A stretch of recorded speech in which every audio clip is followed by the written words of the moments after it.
I recently did an unboxing video on a new guitar I bought, and this is the guitar. This is the day it arrived actually, it's exactly the same day. And you'll see I'm removing neck from the body and I'm just checking the straightness of the neck, or I'm setting the neck dead straight. And that is because I want to check the frets. And I ain't got my neck straight yet, so I'm just going to keep turning that truss rod adjuster. 4mm truss rod adjuster. I use a T-bar, I've always used a T-bar where I can. And I'm just trying to get my neck dead straight so I can just go across and check the frets. Right, that is straight. It's probably got a tiny bit of back bow in there. I'm just going to go back probably a 64th of the turn. And I'm thinking that's going to be just about right.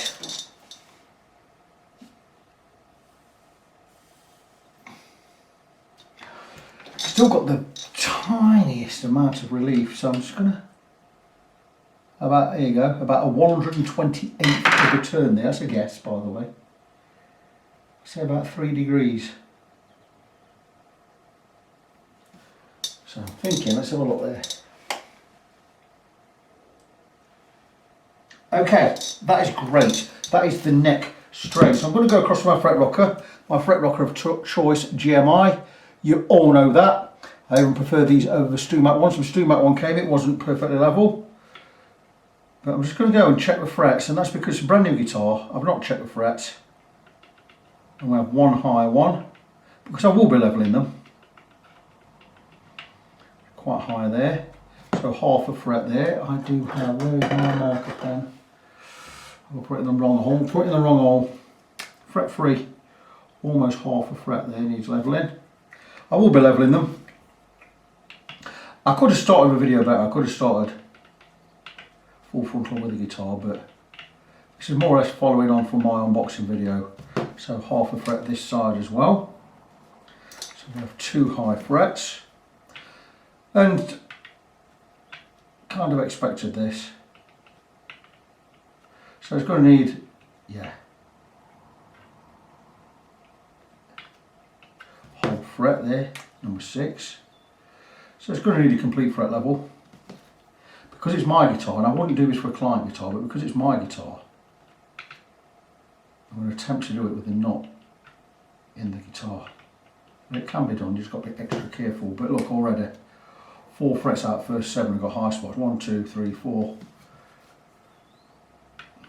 And as much as I love this guitar, and it is a good guitar, and I do recommend them, you have to consider that you're probably going to need a fret level. Now, that's fantastic for me, because it's my job. This is worse than the one I got in the other day. I bought this because I got one of these in the workshop. This is actually worse. 1, 2, 3, 4, 5, 6 frets out of 9 of high spots. So this needs a complete fret level, and I'm going to give it a complete fret level. But the thing is, I can. Most of you out there cannot. And you'd have to pay someone like me to do it for you. And the fret level, and you're going to want to set up with a new guitar. Fret level and a setup is going to cost you 125 quid. So consider when you're buying this for 300 and, I think I paid 339 for this, so 340 quid, 125 on top, it's 465 quid. And these frets are particularly bad on this one. So I can't do this without removing the knot. If it were just a few frets, I could have done it without removing the knot, but no, I'm going to remove the knot.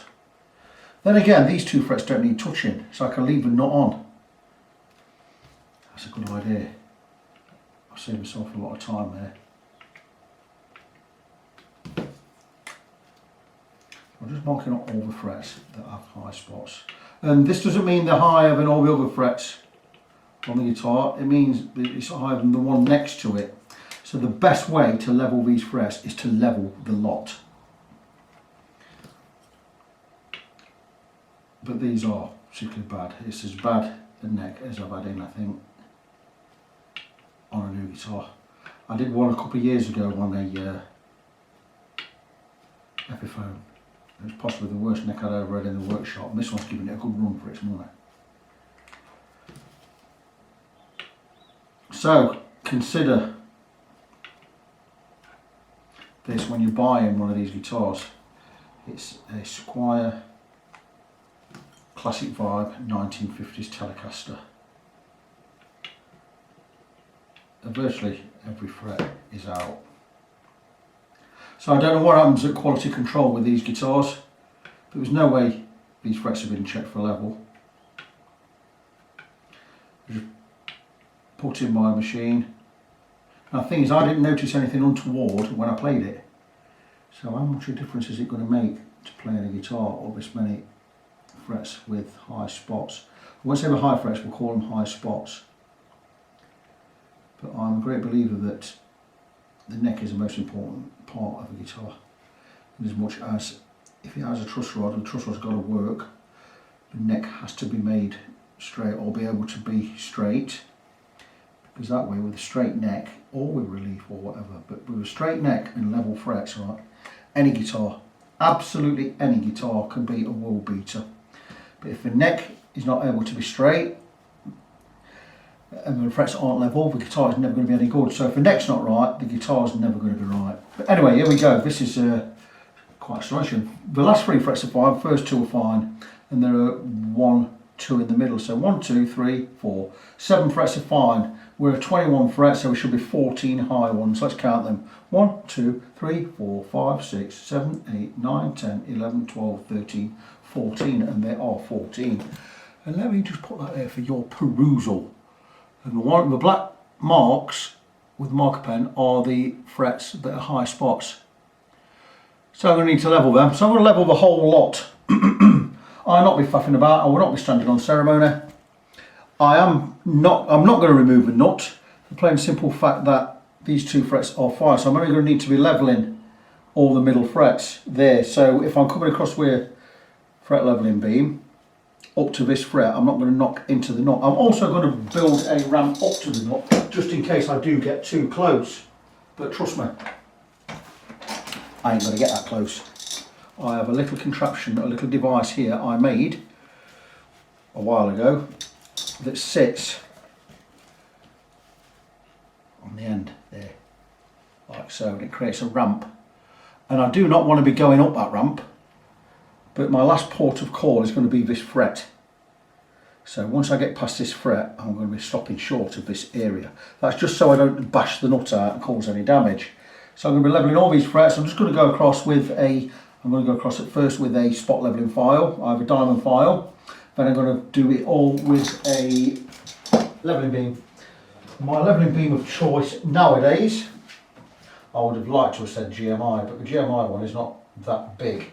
But one that is big and is heavy duty and is precision and is fantastic is my Crimson Guitars one. And this is superb. And I have emery board taped to each straight edge, precision straight. And I have 400 grit on the top, 240 on the bottom. I'll be levelling with 240, finishing off with the 400. So you all know how I do this. I'm not going to film me doing this. I'm just going to do it. I'm going to get this bolted to a piece of MDF in a minute. I'm going to get it all clamped to the desk and I'm going to level the frets. Once they're levelled, I'll likely will bring you back in just to show how we're going to crown and polish them. But I'm not going to show you the levelling because I do it on virtually every video. So I'm going to get these frets levelled. Once they're done, get everything taped up and we'll look at getting the frets finished off. Because once that's done, the guitar can go back on, the neck can go back on the guitar and we're all done. Okay guys, a little bit later, same day, the day I bought the guitar still. We are just after 8 PM and I've decided to carry on working on the guitar. So I've already levelled the frets. Now I have them all marked up, ready for crowning, and without explaining too much, I'm going to be using my StuMac Z file and my Elmer profiling file, both diamond files. You shouldn't need any introduction to the Z file by StuMac. A long cut one side, short cut the other, then opposite cuts when you turn it 180 degrees. So long cut closest to me, short cut to you, turn it that way, short cut to me, long cut to you. This will cut across the top. Deeper on one side than the other, flip it and it'll just leave it, will not cut the top of the fret, it'll leave you a nice thin line on the top, which is what we're after. Then I'll round it all off with the profiling file, which has got the curve built in. The noise in the background you can hear is I'm watching Paul. I always watch Paul lately when I'm working on guitars. Well, I don't watch it, but I have it on. And this will be a this is 2016 US Open. It is Jason Shaw from Scotland playing some guy, I don't know where he's from, some guy Co. Anyway, you'll hear it. And I love watching Paul anyway. I love playing Paul. So without further ado, go one way, like so, flip the file, go the opposite way, and that leaves a really thin black line down the centre. So it's rebuilt that crown. Where it was flat going that way, we've now rebuilt that crown. Then I'll move to the next file, and this will just remove any inconsistencies, any burrs, and that is that fret re-crowned. One done. Really, so that's as difficult as it is. Always got a cloth on hand just to wipe the file, and we'll move on to the next one. The good thing about it is we don't hit the top, so now the frets are level, they're going to stay level. You've got to go some to mess it up using these tools nowadays.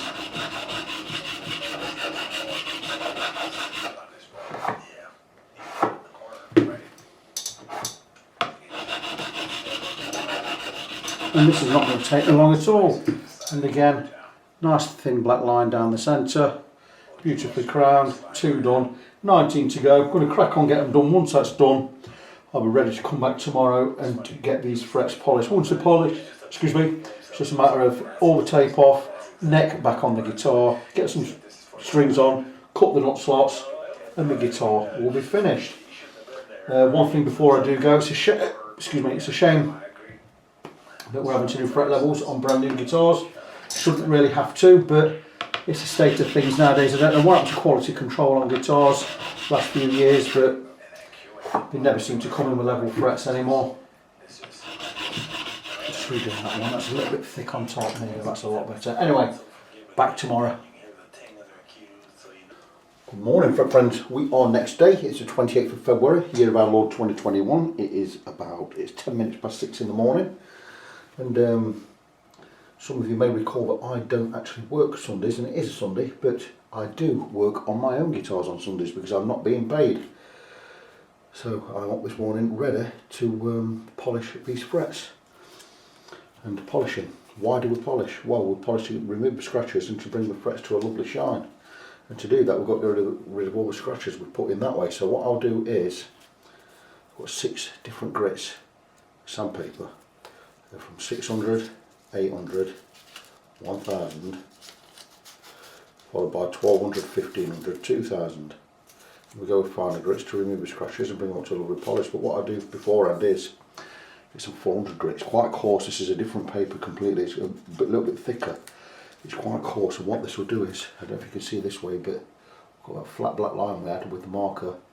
Got scratches going in that way and they're quite deep, and this will remove those scratches and make them much easier to bring to polish, and that is because the scratches are that way, we've removed them that way, and that's almost polished itself. And so I'm just going to go with the 400 grit just to remove and give me a good head start on the fret. So this is going to take me a while.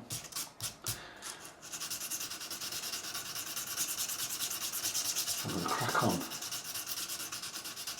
and get these done. I normally wake around this time, sometimes I wake a little bit before, but I normally come and do something in the workshop even before I go to my job at Royal Mail some days. I don't like laying in bed thinking, I can't go back to sleep, what am I going to do, blah blah blah. So up and at it. So I'm going to crack on, get these done. I'll have these done in I'll have these done by 7 o'clock I imagine, maybe a little bit after, but yeah, good stuff. So we're getting right toward the end. I've got these 4 to do with the 7th grade of sandpaper, and once this is done we're going to finish with the steel wool. So just show how we work it. Over the top, I'm now doing the far side.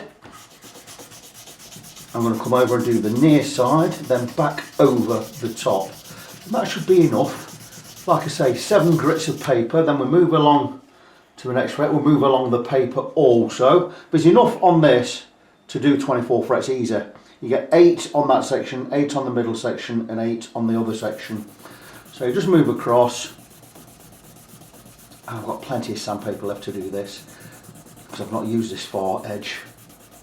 But yeah, far side, near side, over the top.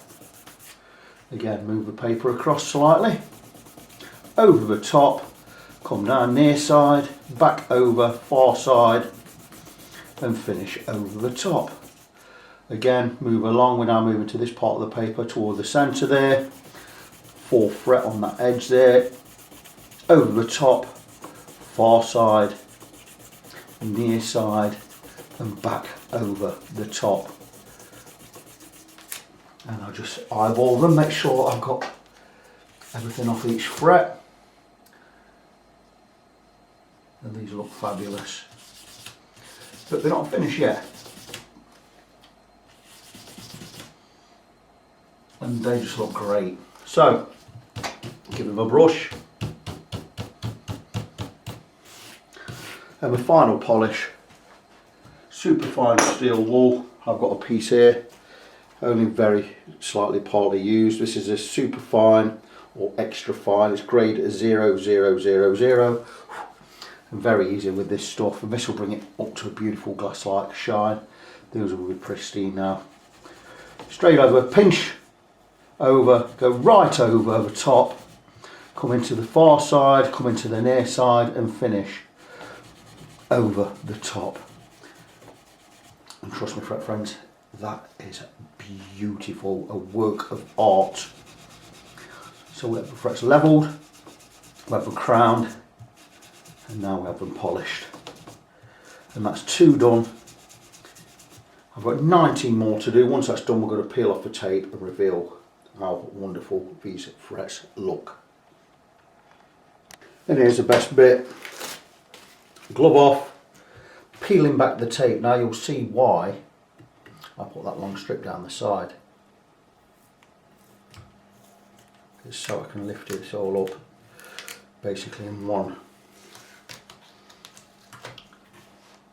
hit. Well, not exactly one hit, but watch what I'm doing here. This is where I broke it. I'd put it on in 3 sections, but I will have, makes it just easier to get a start on the tape, because even though it's low tack, it's not as low tack as you probably would like it to be.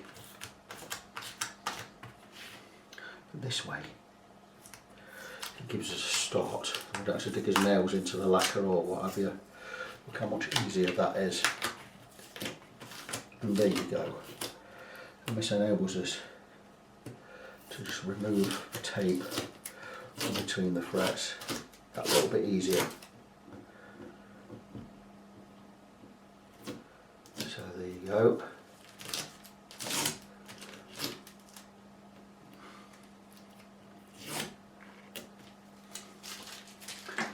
I've had it come off easier than this. There we go. Just about getting in the right place. And you get to see how amazing the frets are. So that's all off. We can remove this bit off the nut. That was just for protection, just to stop me marking the knot in any way, shape or form. And then we've got this side to do.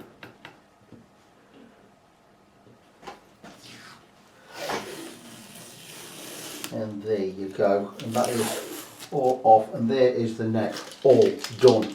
I will be giving it a little wipe with naphtha just to remove any tape residue that may still be there. Not that it's going to cause any problem, but that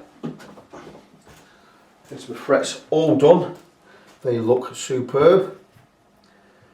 We've levelled them, recrowned them, polished them, and it looks absolutely fantastic.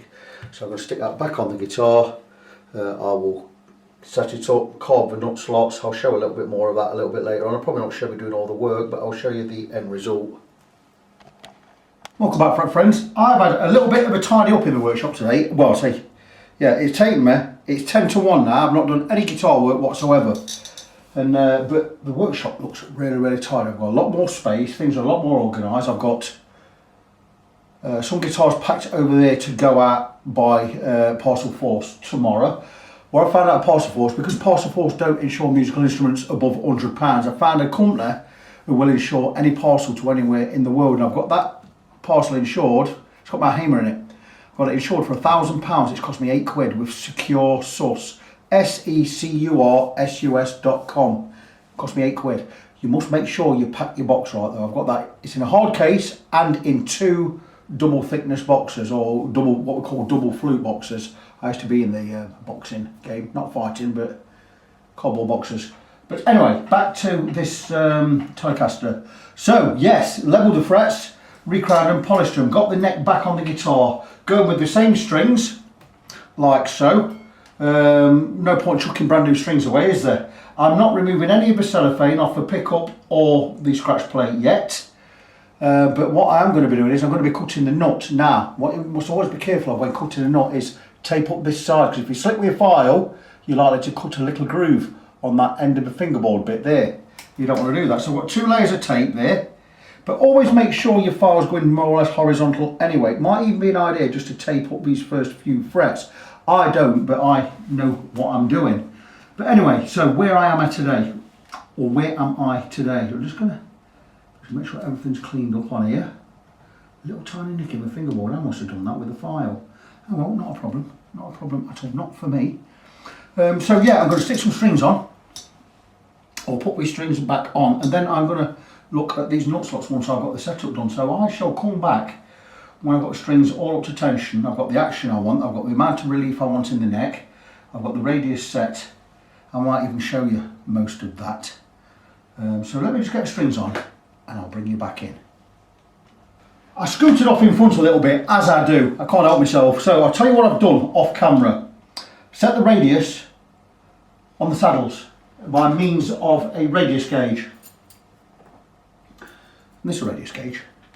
That's a 9.5 at front there. All different radiuses, or radii. That's the 9.5. And how we set the radius is we scoop this under the strings, turn it around like so, and we bring it right up to the bridge, like so, if you can. If you've got it in the right place, like that.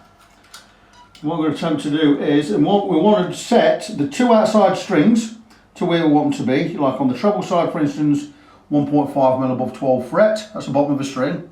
On the treble side, 1.75, I've gone a tiny bit over because I know I need to cut the nut slots. So once I've done, raised these 2 to where they want to be, I'll raise the ones really high. Not stupidly high, just higher than they need to be. And what I do is, once I've got the outside 2 set, 1 and 6, I then drop each string on the top of this radius gauge. And what that gives us is the exact radius. Whatever radius here is, 9.5, which we know it's 9.5, we get a 9.5 radius here. So this radius matches the radius here, and then we're going to go match it on the nut. It means each string is the same distance apart from each fret. I'm obviously going a little bit closer on the treble side. That's because these strings are not wound and they don't vibrate as much as these. It's why I wear these a little bit higher, or in this case 1/4 millimetre higher at the 12th fret. That's the way I set it. I also set the relief in the neck to, I set it to about 1/4 millimetre, around about the 6th, 7th, between 5, 6 and 7. So I normally go 6th fret, 0.25 millimetres. I don't know what I've done with my radius. Not radius thing, the not straight edge. What have I done with that? I've tied it up in here today. So, it's right here, look. I hope you noticed, we can't see it. Can't see I've tied it up in here. It's took me 4 hours to tidy this room up. I've dusted, I've took everything off benches, wiped under everything, and blah, blah, blah, blah, blah. And I'm doing the final job now. I'm cutting the nut slots. And here we go. Let's just have a little fanny about just here, look. And there you go, listen. That's just touching bottom there, isn't it?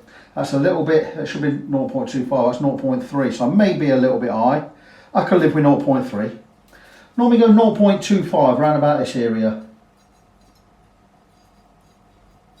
Could do with a tiny little twist on that truss rod. Just a little twist clockwise. Right, you see where we are? That's tight, you can't see where I am. Truss rod's tight, I'm going to get not even an 1/8 of a turn there, probably a 1/12 of a turn I give that there. And let that settle for a second or two. And I'm going to just jimmy under with it. And that's my 0.25, and I'm well happy with that. So what we're looking at doing is, like I say, set the right height at the 12th fret, we've got the right amount of relief in the neck, the right height at the 12th fret, we've set the radius at the saddles, and now we're going to set the height of the strings above the first fret. And how I like to do it, and this is, people say you shouldn't measure stuff, you should do it by eye, load of claptrap. I measure, I always measure, I've always got a measurement, just in case, for instance, I do a left-handed guitar, and I don't play left-handed. So I need some numbers, I need some magic numbers. But anyway, I've already set this one. That's a 0.25, anything around about 0.25, 0.3 this side. As standard, I go with 0.3.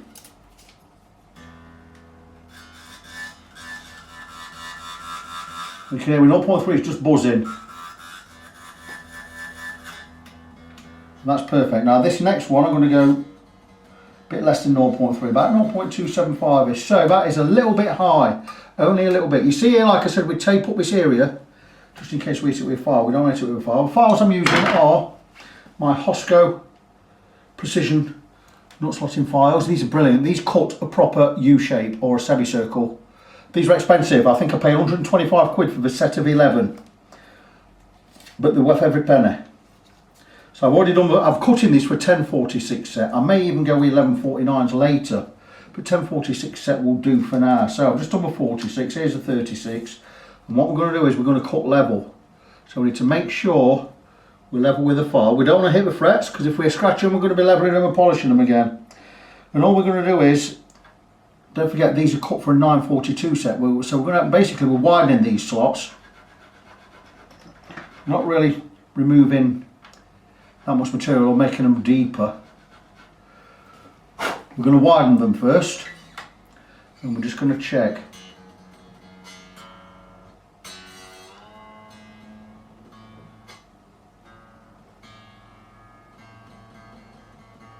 And then we'll take a measure. Still a little bit high. So now we've widened it, now we're going to cut a little bit of depth, and it's just a nice, just nice and steady. This file's trapping in there a little bit, it means it's lots of, here you go. There you go, we are in there, and that's nice, just nice and steady. Slightly, ever so slightly, angle back toward the tuner. And I've just hit that tape there, look, but I've not hit the guitar. How good's that? There's two thicknesses of tape there, and it's quite thick tape, so we're going to be alright. I'm going to make a little thing out of leather for the back end of a guitar like this. One little imperfection on this guitar, which is a little bit annoying, it's got a little bit of a lacquer bleb right near the knot there. Bit disappointed in that, but you know, end of the day, it's what it is.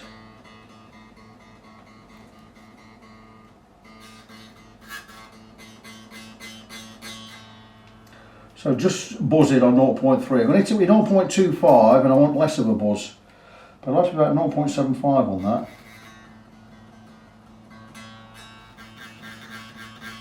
Well happy with that. Well happy with that. Middle ones I'm going about 0.25.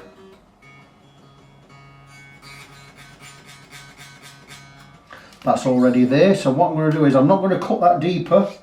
I'm just going to slightly widen it, because that will be cut for a 24 string, and the one I've got on there is a 26. I don't have a 26 file, but I do have a 28. So that's just going to flare it open just that little bit. Don't want to be cutting any depth, going any deeper. Just want to cut this wider.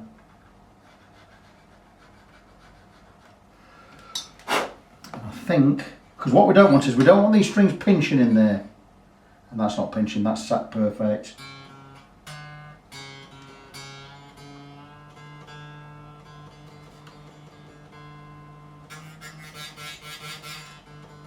Perfect, 0.25 there, that's the height. And check this one.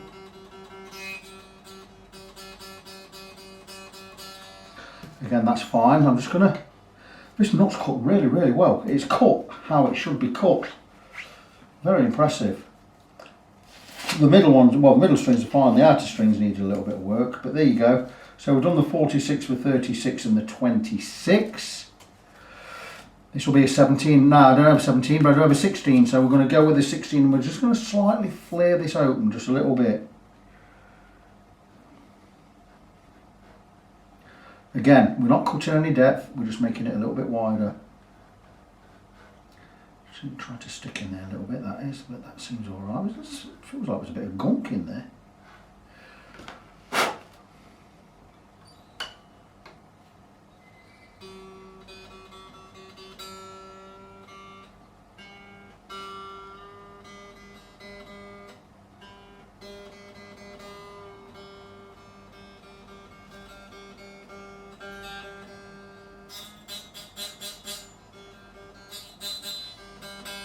Looks a little bit low, that does to me. I might have to fill that and cut that again.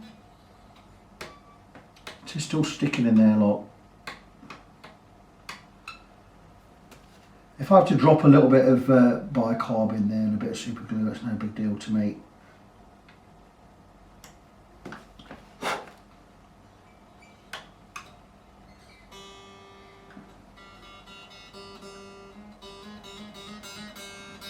That's alright, and it's no longer sticking. Oh, it doesn't feel good there, does it?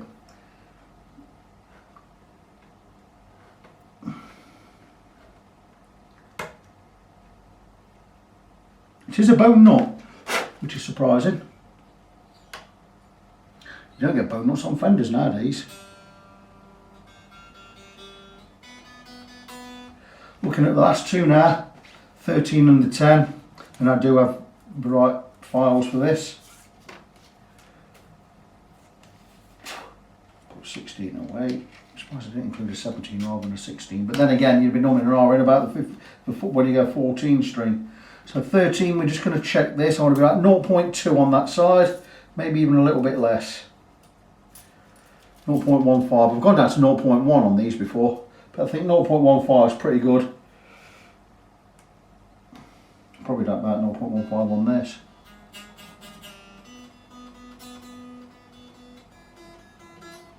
So we're high on both of these.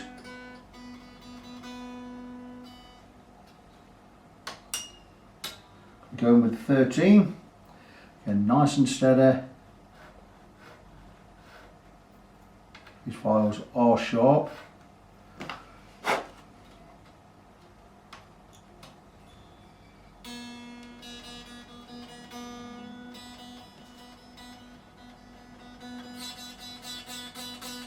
Perfect. And the 10. Put 13 away. And once this is done, that is the guitar finished. Here's the 10. Not too much on this again.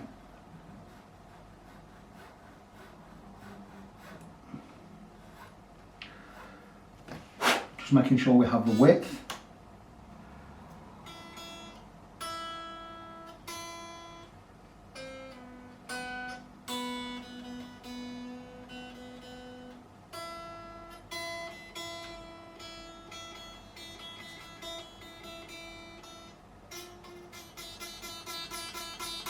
There you go, I'm happy with that. So that is it. That is the nut slots cut to the right height.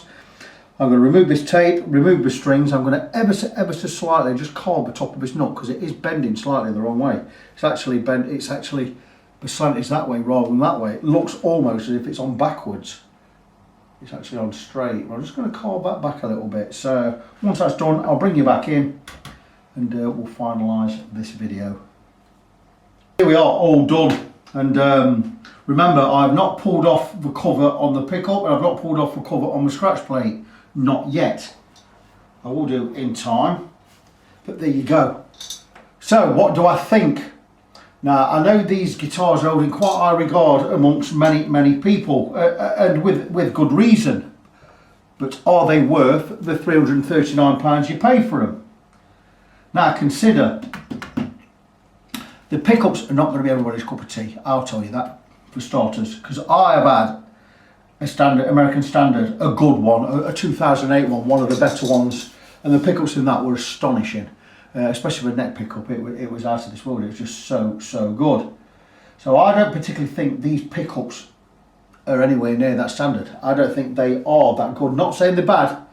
The neck pickup is nice on this, and the bridge pickup is nice on this, and they are Fender designed, and that's fine. The electrics, I've not even looked at the electrics on this. I'm going to look at the electrics when I'm gabbing to you. Not even looked at them, not looked at the pots or anything. But do I think these are good value? Well, with £339, You're getting Fender spec, you're getting a full thickness body, nice heavy body. You're getting a lovely neck, standard tuners. I'll tell you about the electrics in a second. You're getting the three saddle type vintage bridge, not brass, steel. Not my preferred choice. I would have gone 6 saddles myself. You've got mini pots in these.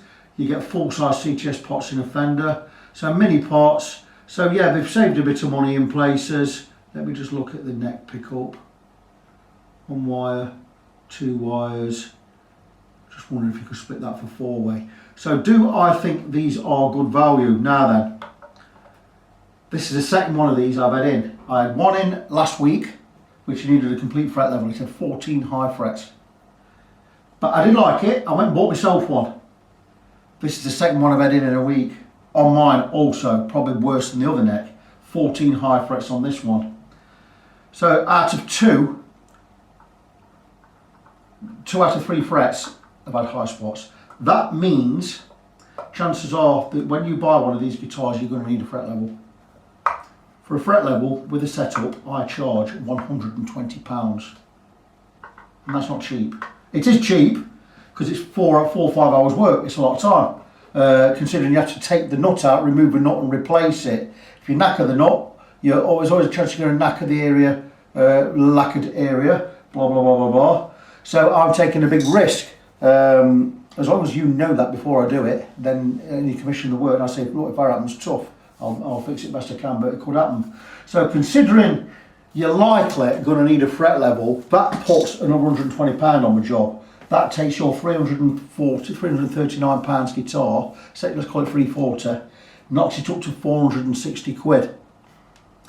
Your guitar is now a £460 guitar. Now, what if you want to go and change the tuners, there's another 50, and you want to change the pickups, there's another 100, maybe not even another 200. You're looking then again towards, if you're going to upgrade this, buy as a blank canvas, you're looking at towards 700 quid, aren't you? Now, what can you buy a Fender Player Series for nowadays, a Mexican Fender? You got to weigh up the options. That said, it's a great looking guitar, proper size, it looks the part. I love it, I think it's brilliant. For me, it's not a problem. I can go and spend 339 quid on this. I've got loads of pickups knocking about. I can just drop some of them in. Tuners, I'll be fine with them tuners anyway. I may swap the pickups. I've got pots in here so I could change the electrics. I can do a fret level. I can do a fret level in a few hours. I've treated this as my own. It's had a proper fret level. Nothing for me to spend half a day on this and get it right. But for you, it's more money. I am going to swap the bridge out. I'm going to go with the Wilkinson one. Probably going to go with, if I don't get a 6 saddle one, I'm going to get the compensated brass saddles. Going to get the whole unit, the whole bridge, I think. Chances are, in time, I will upgrade the electrics. Even though they work fine, don't get me wrong. You can go and spend £15 on CTS pots there, and you ain't going to hear no difference. As long as these pots work, that's all that matters. A pot is a pot. How long they last is another matter. I would expect many pots to last not as long as a full-size CTS. But it doesn't mean they are any worse in sound quality. It is a variable resistor. That is all a potentiometer is. There's no difference at all in quality, I would say. As long as you've got some alphas in there or something, they're going to be fine. A pot is a pot, same as a capacitor is a capacitor. You're going to stick a £75 Bumblebee capacitor in there, I tell you now, it ain't going to sound no different. The only difference capacitors make is they measure slightly different in capacitance. That is it. I stick any capacitor in there, told you I put a Bumblebee in, and you'd fake hear better tone. You know what I mean? I could wrap a Mullard mustard in a Bumblebee cap, charge you 70 quid for it, put it in there, you think you've got one, you're going to swear that it sounds better. Well, you know, there you go, what can I tell you? But, end of the day, value for money, £339 for one of these. I'm happy. Look at it. I'm that happy I've gone and bought myself a new case from Tele. In fact, I bought a case for, this has got in at the moment, it's in my, see behind me there, look in that corner, right behind me there, look, the 2 black cases there, Hiscox cases. I've got an SG in one, this one's in my SG case at the moment. There's another one with my Solar, S1.6 in there now, but I bought the new case for the Solar, so the Solar's coming out and this Telecaster is going in that case. It is for a Telecaster or a Strat. It's a Hiscox case, it's one of the lifelike ones. you know, machine gun type, brilliant. But yeah, value. Yeah, I think you're getting value. You're definitely getting value. You might get you might really fortunate and get one with level frets, but I doubt it. Consider you're probably going to have to get the frets leveled. Everything else is fine as it is. Pickups are nice, but they don't blow me away. They just sound nice. It sounds like a Telecaster. It plays like a Telecaster. It certainly looks like a Telecaster. Bone nut, nice vintage tuners, Fender designed pickups, decent electronics. I myself will probably slightly stick a 4-way in there, probably upgrade the pickups in time, definitely going to upgrade the bridge. Nut's fine, it's a piece of bone, it's absolutely fine. Tuners seem okay. Again, tuners are tuners. I may go for something better, I may just I'll see how it holds tune, but yeah. Lovely guitar. The neck so far, I've had no problem playing the gloss neck. My hand has not been sticking, so I'm really quite happy with that. This is a Squier. It's a higher end Squier. It's made in Indonesia. It looks the part. It looks fantastic. I'm loving it. I think it's brilliant. As it is, yeah, beautiful. If you can get one with level frets, even better. But just bear in mind. Great guitar for 339 quid. What more can I tell you? You know, what more can I say? But that is it. I hope you enjoyed this little project of mine. It is my guitar. A couple of little tweaks I'm going to make to it. I'll show you those in due time. But that is it for now. So just remind you of my website, facebook.com/ng17. That's facebook.com/NGONESEVEN. There's also fretfriend.co.uk. You can contact me from either page. The best page to find anything out about me will be my Facebook page. So I'll repeat that, facebook.com/NGONESEVEN. facebook.com/NG17. As I said, I'm your fret friend. In fact, I'm Victor. I'm your fret friend. And until the next time, as always, God bless you. Be good to each other. I'll see you in the next one.